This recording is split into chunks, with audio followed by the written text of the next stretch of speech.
Hello. I'm sure you missed my derpy face. Last week was pretty busy. Going to the No Kings protest, holding up a poster, trying to get Sam and Pretty adopted, but that didn't really go well. I've been trying to continually get them adopted. They're my foster cats. Sam is over there.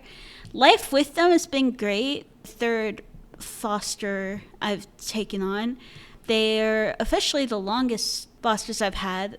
I love them. But since they're a bonded pair, it is taking longer to get them adopted. So until then, I'm just learning to enjoy having them around. But especially the past couple of weeks, work has been stressful, because there's been a lot of change. And also, it didn't help that Sam there was just demanding play as he got more and more comfortable with living here, which is great that he's comfortable. It's amazing. He was meowing, yowling a lot and wanting to play, and with everything going on at work, it was stressful. So I started looking into what do you do when you find that your foster or new permanent wants a lot of attention. So here's what I found online. Some ideas to basically deal with the needy cat of any kind, or just in general, how to be there for your cat, how to give your cat the most cat-friendly experience possible so you both live in harmony. This works really well if you, again, have just gotten a cat, or if you're trying to make the environment you're in better for the cat, or you are finding that the cat is acting out more, they might be bored or something. We're going to explore those things in this video. All right. So, one thing right off the bat that you should have for your cat is a consistent feeding schedule. It might look a little different if they need to diet, but overall, whatever situation your cat is in, cat, kitten, whatever, you should develop a consistent feeding schedule that fits their needs. If they aren't on a consistent schedule, that could be a reason that they act up. So if your cat is one of those cats that's waking you up at 4 a.m. and it turns out it just wanted food, an easy thing to do would be putting some dry kibble in the bowl in their familiar food spot right before you go to bed. So when they do get the hungries, they go to their normal food spot and they see they have food and they don't have to meow for you. Also, if they're meowing in between the meal times that you've set up for them and you're both awake, you probably just need to ignore them at that point, because as long as you've given them enough food, figure out how much food the cat of whatever size, whatever age should be eating, and as long as you're fulfilling their food needs, they may just want to play. They may not be hungry at all. They just want to play, or at least you can play with them and they'll stop acting like they're hungry. Different cats will have different meows, different things, and you'll pick on that as you continue to take care of them. Or they'll combine their usual meows with different actions. Sam, he'll be hungry, he'll rub on my legs. That's his sign that he wants food. And if he's just kind of sitting there meowing, that's his sign that he wants to play.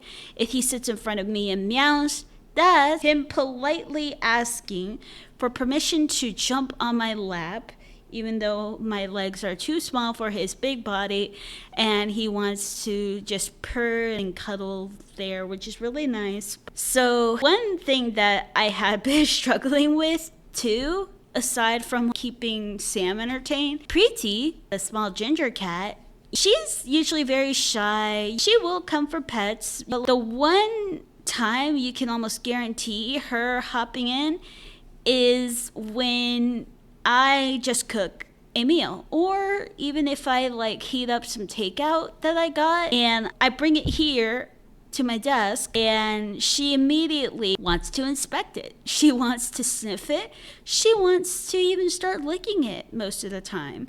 And of course, cats can't be eating all the complex food that humans eat. I mean, I don't go crazy with my seasoning for chicken and stuff, but cats can't be eating that. You have to keep the cats away from your complex seasoned chicken and all that stuff. Technically, there's some food they can have a little bit of that's human food, but my shelter has been like, cat food is cat food, human food is human food, which I totally get. I would have to pick up my food and I'll walk away for a couple of minutes until Preeti kind of gets a hint of like, oh, now there's no food. This is boring. I'm going to hop off the desk now. And then I can safely eat. And she does not try to like sniff at my food more. But yeah, if you are dealing with cats who want really determined to get a bite of your food, you may need to like put them in a place where they still have access to their food and litter and water. Make it so they aren't able to jump on the table if there's no other way to get them away from your food. As far as sleep goes, I don't mind. And I kind of like when my cats hop on my bed when I'm sleeping. They could sleep there. Sometimes they'll like chase each other and use my bed as like a bouncy part of their little tag game. Sometimes they do end up waking me up while I'm trying to sleep and they're playing around or they're like crawling on me. That was especially difficult at first, but I really wanted to make the cats feel safe and like this was a very chill place where they could be themselves. So as long as I was able to get used to having them jump around and still being able to sleep, which thankfully I did get used to that, I welcome them to be around.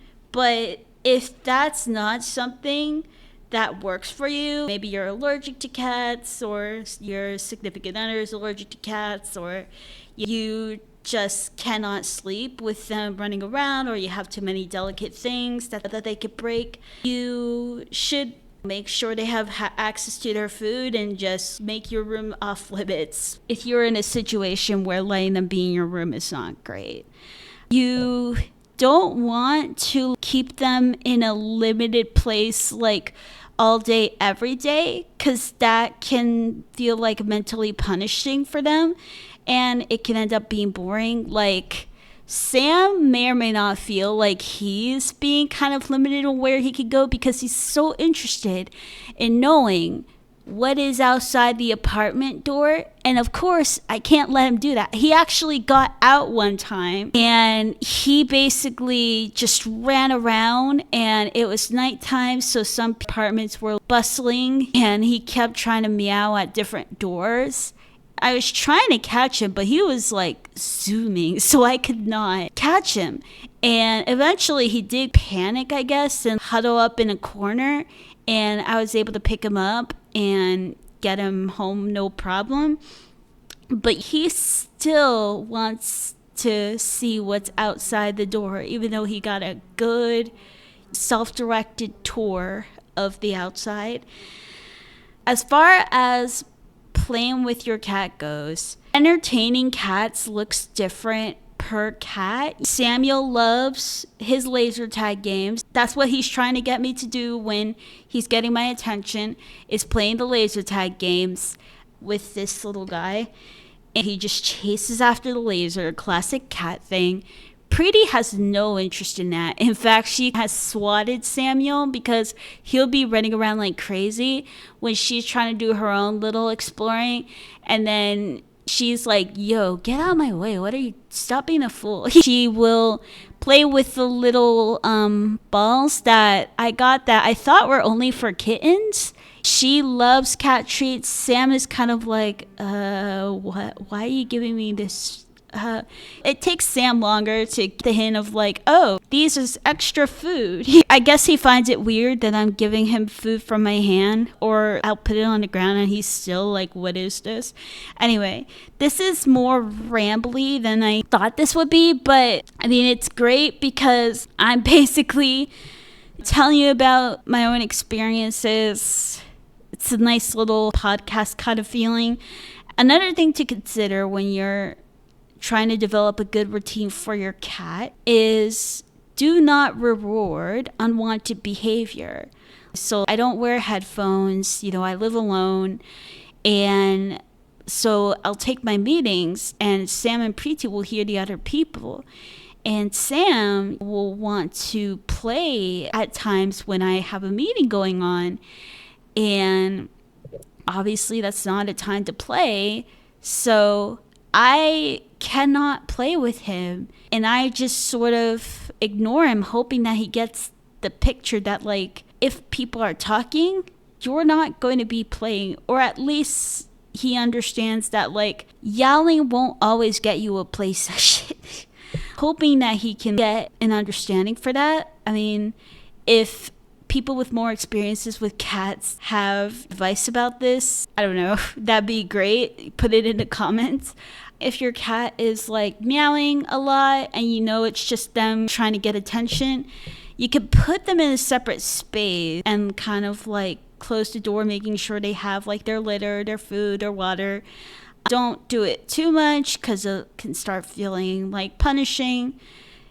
Some people may think that that's just not a good option, like, at all.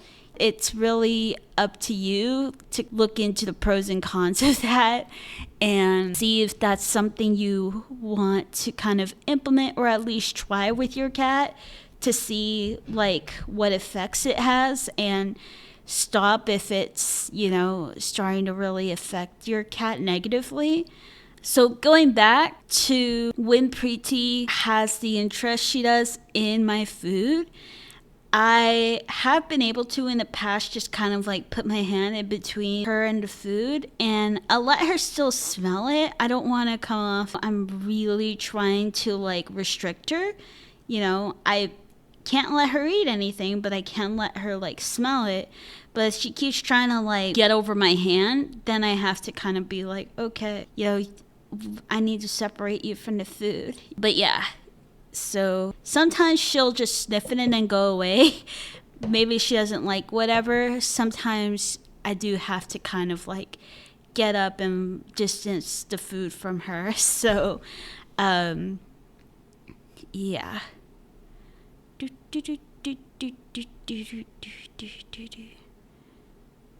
Okay. One thing I've been pretty good at is creating a consistent bedtime routine.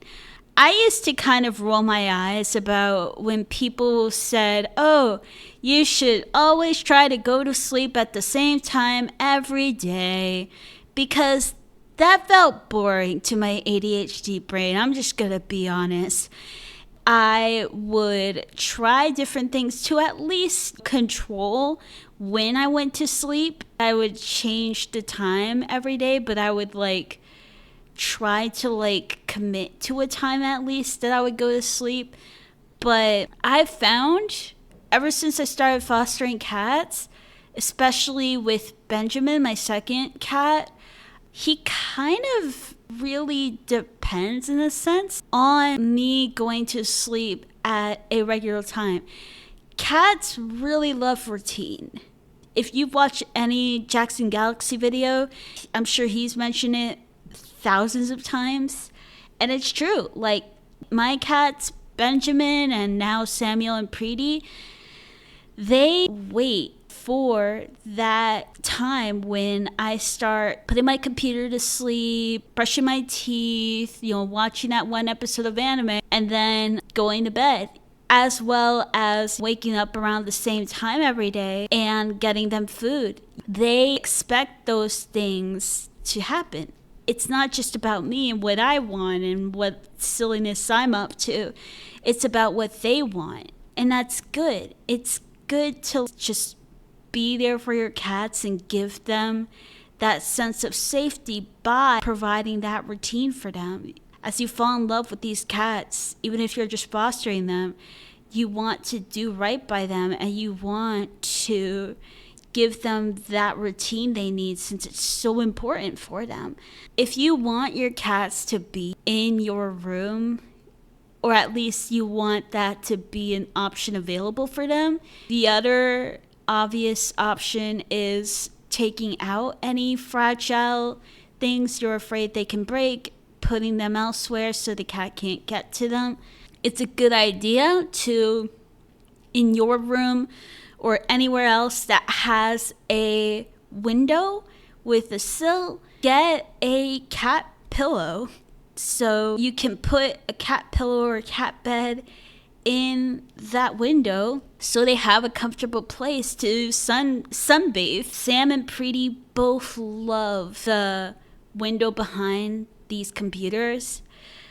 They will hop on to that windowsill and just lay there and sun gaze. If you can find good cat beds that work for your window situation, or maybe you have a floor window or a door to your balcony that you could put a pillow or a bed in front of, and they can lay there and sunbathe while sleeping in that bed. As long as it's safe, it also helps them stay in the sunbathing / window watching mood if they're comfortable there, so they're less likely to start meowing at you for attention. You don't want to, if they do something destructive to get food, like if they're knocking things off a dresser before mealtime to signify mealtime, for example, you want to find some way to put something else in between the cat and mealtime so it doesn't seem like, oh, if the cat knocks things off the dresser, they actually do get food for that. No. Having just a solid food routine as far as, breakfast every day at 9 a.m. or whatever, that shows that knocking things down won't get them food earlier or later. It will only just be seen as something completely separate. They have to wait to get their food, basically. If the cat is getting bored, there's definitely the option to get another cat, but that's not necessarily affordable or an option for everybody. I may or may not be taking a bit of a risk here having 2 cats right now because they're a bonded pair, because my apartment SA form, I'm supposed to only have 1, but I haven't really gotten in trouble for 2. But yeah, I have 2 cats right now. But yeah, like, if that's not an option to fully adopt a second cat, you might be able to get away with fostering. If your home cat is really social, a lot of people like foster cats along with having their own home cats, and that can keep the cat entertained either way. So there's that. Anyway, the issue is that with any cat coming into a new environment, it can take them up to 6 months to get acclimated to the new environment, aka your house. So especially if you're fostering cats, that could be an issue because they could take so long just to feel comfortable in your own home. And while they're still getting comfortable in your own home, you need them to have some level of comfort before you can really learn what their actual personality is so that you can truly advocate for the cat. That's something you have to get used to, is basically if you just adopted a cat, it can take time for the cat to adjust to the new place. I will say it took no more than like a week, maybe 2, for the cats that I've fostered to get comfortable enough that I had a good idea about like their personality on a day-to-day. It took longer for them to get more cuddly toward me, to be super affectionate regularly, but it did take just like a week or 2 for them to be at least somewhat comfortable in my own house. So hopefully in most cases, especially if you're fostering, it won't take months and months for the cat to truly get used to you. But if you're adopting a new cat, especially depending on their past, it can take longer for them to feel more comfortable in your house. Because keep in mind, right, the cat that you adopted, most likely, unless they were rehomed, they came from a shelter environment. They spent, in many cases, some amount of time in a shelter environment. I was told Benjamin didn't really spend time in a shelter. He went straight to a foster home. And then he went to my foster home because the first foster mom had a vacation that she was taking. So she had to, get a new foster for Benji. I guess that's what she decided to do. I don't know how long her vacation was. I got Benji that way. Samuel and Preeti, they have their own history. They probably spent more time than Benjamin ever did in a shelter. Between shelter and any other past life they had probably things that remained, like some cats may end up having like separation anxiety, or they may be clingy, or there's all these different things that a cat can develop from being in an unstable environment such as shelter. Even the shelter I work with that's ran super well, a lot of cats don't like being around a bunch of other cats, for example, and they want to be the only cat in their home environment, or maybe one other like mellow cat in their environment. Otherwise, it's too overstimulating for them. One thing to help the process of a cat assimilating into a new place is a cat diffuser that diffuses air that de-stresses the cat. It basically gives out special air that it's kind of like putting lavender in a room. It de-stresses cats. That has really helped many cats de-stress in a new environment, and it helps them have an easier time adjust to their new environment. As you implement different things that keep your cat entertained, they'll need less playtime. Even Sam yowls less for playtime, since I do answer a good amount of his yowling with playtime. Like, I don't always want to play with him. I can't always play with him, so I just don't respond. But I do respond sometimes. So that kind of like balance, that give and take, has made it so he's yowling less for playtime overall. But he still gets to playtime, and he's still a happy kid. And most cats will get more cuddly over time as well. For cats that just remain super stressed, there are such things as cat Prozac, cat anxiety medication. You'd obviously need to talk to a vet about your specific situation, but it might be something that could benefit your cat if they really need help calming like whatever level of anxiety they have. As you get used to your new cat, whether they're a foster cat or an adopted cat, you want to figure out what gets them going, what motivates them. If they are very food motivated like Preeti, you could get them food puzzle toys that allow them to roll a bottle around or roll something around and here and there get food for their effort from that toy, and you just refill the toy every so often with the food. When you first adopt or start fostering a cat, you should learn what you can about their history so that you have as much context as you can in understanding how they behave. Once you see how they act, you can predict why they may have the temperament they have based off whatever you know about their past. And you can use that to adjust their environment accordingly to give them what they need. Like, if a cat was in a house where there was a lot of noise and it didn't work out for them, you can ensure that your cat has a quiet corner, at least, if not whole quiet room, that they can retreat to. If you are like me and you don't spend a lot of time in your room outside of sleeping, which technically no one should, your bed's for sleeping and all that, that's where Preeti is a lot of the time, because it's quiet there. And even on the window in front of my computers, for the most part, it's usually quiet because I listen to things on my headphones when I'm not in a work meeting.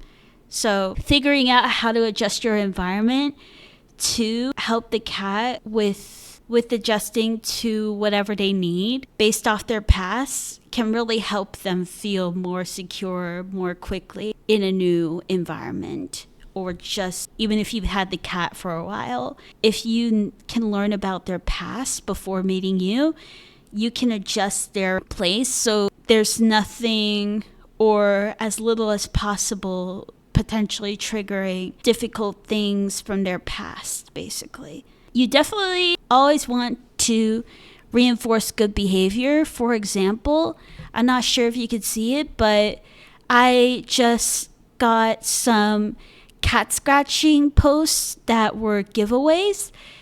And when I first came home with them, Samuel was nearby. I put them in front of the couch because they were scratching the post of my couch and I didn't want my couch to keep taking a beating. So I put them where they would normally scratch the couch. And Samuel just took a huge liking to the scratches. And I think Preeti uses them now too.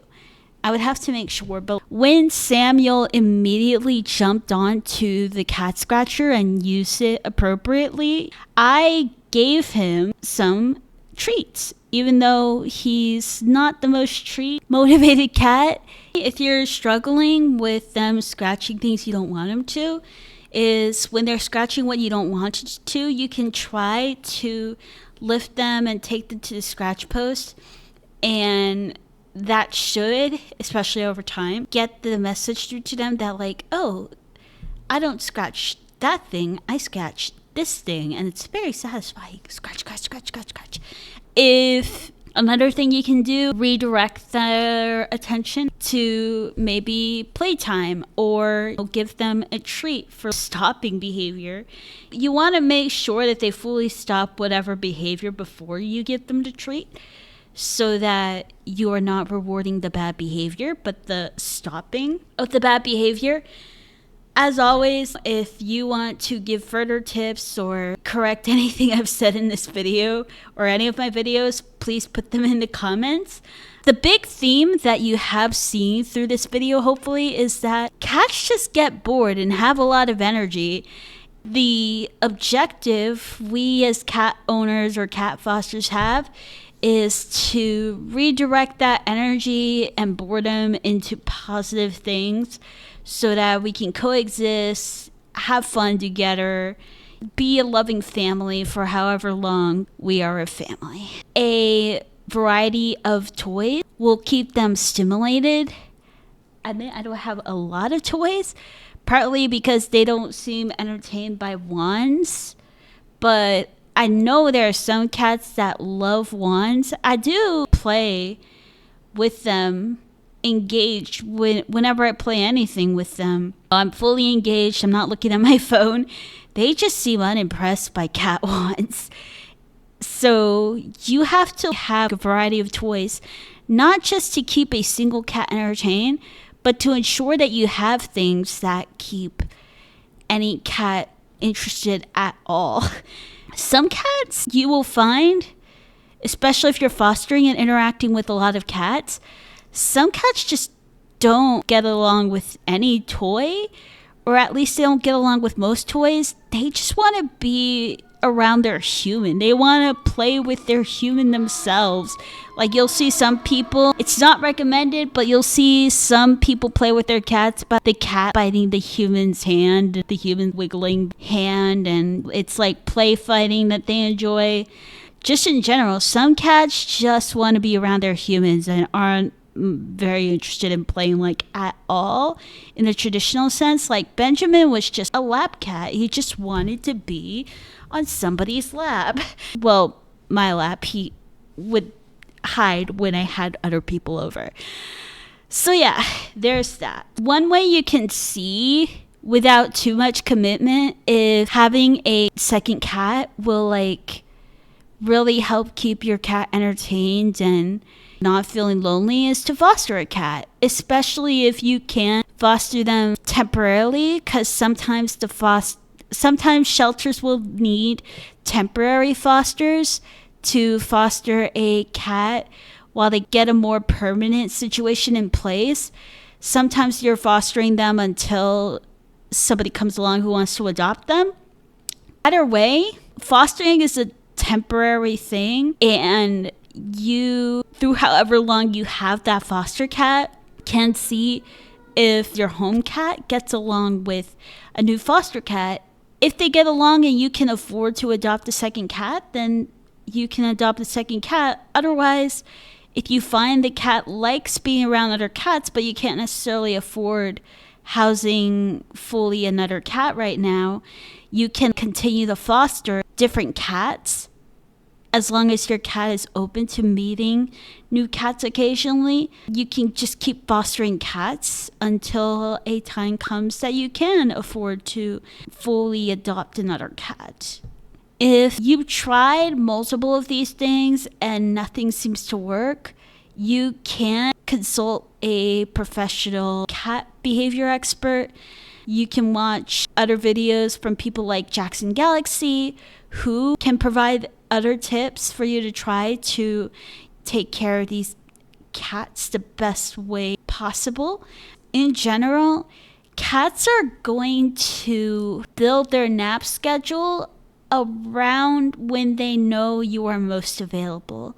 Like right now, Sam is in sleep mode. He knows that normally around this time of day, I am either working or on the weekends. Sometimes I'm out, sometimes I'm not. But if I'm not, I'm willing to play with him. But most days, cats don't know what a weekend is.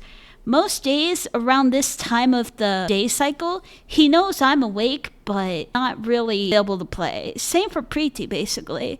So they're both sleepy little cats right now. Cats sleep for up to 16 hours a day. It's just how they've evolved to operate. They're sleeping to conserve their energy to hunt, even though the human has procured their food and water from Walmart. Or actually, in this case, I've got their food from kind people giving it away. So didn't even go to Walmart for their food, except for dry food. But yeah, it's just so wired in them to sleep and conserve their energy for hunting. If you do try to adopt a cat to keep another cat entertained, is even though you hear often about bonded pairs, it's not exactly easy to set that up necessarily. Basically, cats are way more likely to successfully bond as kittens. Older cats may have an easier time bonding with like a younger cat and making that work, but ultimately it is going to be more difficult for at least some cats to accept like a new permanent living cat, depending on their temperament, personality, and age. So that is something to keep in mind when looking at, how your cat gets along with new cats. Is that you can be the best cat parent ever, getting them used to each other, following the right procedures, but it might not work. Just like if you adopted a much younger kid, where you have a full teenage kid, they're not going to have a lot in common, most likely. I mean, cats operate in a similar way of like being stuck in their ways and having a harder time the older they are getting used to a new fellow cat in their determined space. One thing to kind of help with that and help with cat stimulation in general is to change their environment a lot. Like, I know my place can kind of look fairly similar, but I'm always moving things around. Not like couches. You don't necessarily need to move around your couch and bigger furniture, just like having new things. Like I always have new cardboard boxes for the cats to dig their heads in, and that's mostly a Samuel thing at this point, but they like exploring, so you can have that. And that alone really helps toward their stimulation in a way that any toy that you get them doesn't necessarily provide long term. Like, you can get them toys and they'll keep them entertained, but it won't always be a stimulating thing for them because it won't always be a new thing for them. Changing your environment often will provide a lot of new stimulation for them. Turning on cat TV too. Look it up on YouTube. It's really just putting on birds in trees or maybe even other cats or just animals in general. Putting that on TV gets the cats curious. If you don't have access to a window or you want to give them something new to look at, they need more stimulation or newer stimulation, especially like maybe in the winter when birds aren't around, you can put on cat TV and that keeps them entertained. They don't know, it's just fake TV. Two last things. One, automated toys.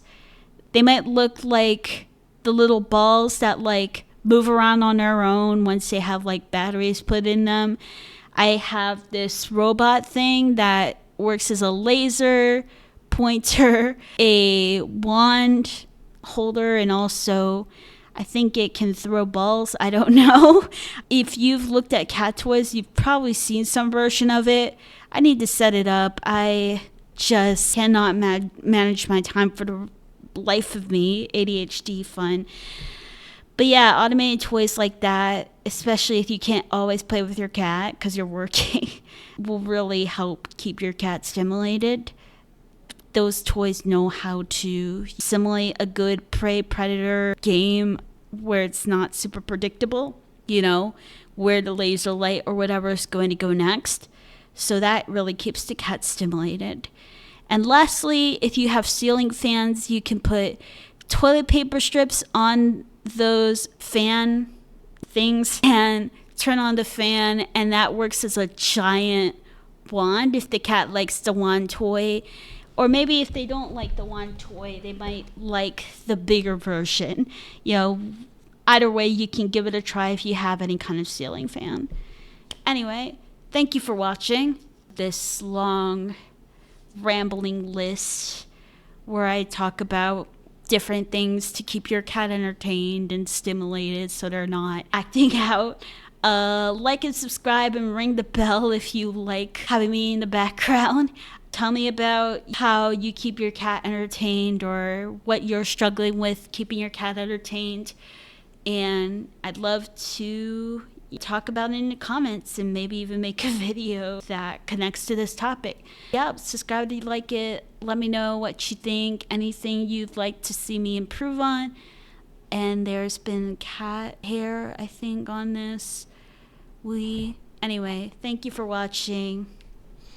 Also, hi.